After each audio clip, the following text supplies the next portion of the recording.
Mic number 2 سے کوئی سوال ہو بھائی کا؟ السلام علیکم ذاکر بھائی. I am Joseph Fernandes working in a call centre. میرا سوال آپ سے یہ ہے کہ مجھے کئی دوست ملے جن میں سے کچھ سیاہ ہے اور کچھ سنی. جیسے آپ نے کچھ دیر پہلے بتایا کہ جو انسان مانتا ہے کہ اللہ ایک ہے اور محمد علیہ السلام آخری پیغمبر ہیں تو میں مانتا ہوں اس بات کو. تو اگر میں یہ کہوں کہ میں مسلمان ہوں تو یہ جھوٹ نہیں ہے. لیکن مسلمان بننے کے بعد ایک نماز پڑھنا بہت ضروری ہوتا ہے اور کچھ طریقے ہیں جو دونوں ہی دوستوں نے مجھے بتائے لیکن ان کے طریقے الگ الگ ہیں. تو مجھے یہ سمجھ میں نہیں آیا کہ کس کا طریقہ میں اپناؤں کیونکہ دونوں ہی اپنے طریقوں کو صحیح سمجھتے ہیں. بھائی صاحب نے سوال کیا کہ اگر اللہ ایک ہے اس میں ماننا ہے اور محمد صلی اللہ علیہ وسلم پیغمبر ہے تو میں مانتا ہوں تو اس طریقے سے مسلمان ہوں میں. لیکن میرے دو دوست ایک شیعہ ایک سنی اور مسلمان بننے کے لیے نماز پڑھنا ضروری ہے تو کس طریقے سے نماز پڑھوں؟ بھائی صاحب آپ کہتے ہیں کہ اللہ ایک ہے, آپ مانتے ہیں کہ اللہ کے پیغمبر محمد صلی اللہ علیہ وسلم آخری پیغمبر ہے, تو آپ نے کہا کہ کس طریقے سے نماز پڑھوں. یہ شیعہ سنی جو آپ نے پوچھا, آپ جب قرآن پڑھیں گے قرآن میں نہ شیعہ ہے نہ سنی ہے. قرآن میں نہ شیعہ ہے نہ سنی ہے. قرآن شریف میں کہا گیا ہے سورہ عمران میں سورہ نمبر 3 آیت نمبر 103 میں وَاعْتَصِمُوا بِحَبْلِ اللَّهِ جَمِيعًا وَلَا تَفَرَّقُوا, کہ آپ آپس میں اکٹھا ہو کے اللہ کی رسی کو مضبوطی سے پکڑو. اللہ کی رسی ہے قرآن اور صحیح حدیث. تو آپ دیکھیں قرآن میں کیا لکھا ہے اور اللہ کے رسول کے صحیح حدیث میں کیا لکھا ہے. تو جو بھی آپ سے کچھ کہتا ہے اگر قرآن اور صحیح حدیث کے مطابق ہے آپ اس کی بات مانو. جو ذاکر کہتا ہے وہ بھی کچھ اہم نہیں اسلام میں, ذاکر اسلام میں زیرو ہے.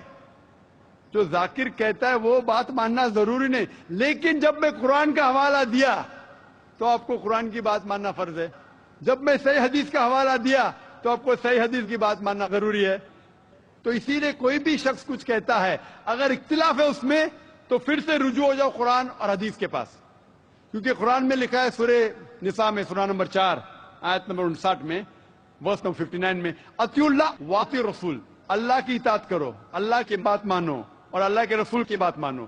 اور وہ لوگ those who have been charged with authority, جو اولو الامر ہے, وہ لوگ جو آپ کے امیر ہیں.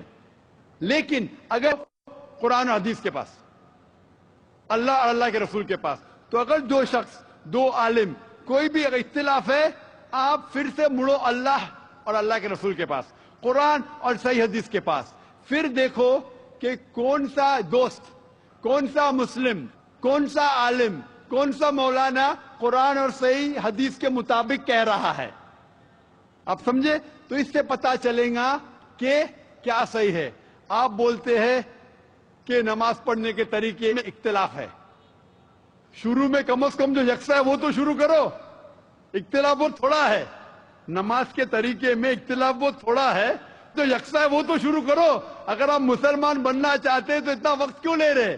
خالی نام کے مسلمان ہونا ضروری نہیں ہے, وہ کوئی فائدہ نہیں. عملی طور پہ مانو کہ اللہ ایک ہے, اس کی عبادت کرو اور آخری رسول محمد صلی اللہ علیہ وسلم پہ ایمان لاؤ. اور اس کے بعد پھر تحقیق کرو آپ کے دو دوست لوگ جو بول رہے قرآن سے کون میچ کرتا ہے, صحیح حدیث سے کون میچ کرتا ہے. کیونکہ اللہ کے رسول فرماتے, صحیح بخاری کی حدیث ہے, اس طریقے سے نماز پڑھو جس طریقے سے آپ نے مجھے دیکھا. تو جو صحیح حدیث سے ثابت ہے, قرآن اور صحیح حدیث سے, اس طریقے سے نماز پڑھو. لیکن اگر 19-20 فرق ہے, کم از کم جو یکساں ہے وہ تو شروع کرو. اختلافی باتوں پہ تحقیق کرو, انشاءاللہ پتہ لگ جائیں گا آپ کو کیا صحیح ہے. تو انشاءاللہ ابھی آپ صرف نام کے مسلمان مت نہ ہو, عملی طور کے اوپر مانو کہ اللہ ایک ہے اور اللہ کے رسول محمد صلی اللہ علیہ وسلم آخری پیغمبر ہے. Hope the answer the question.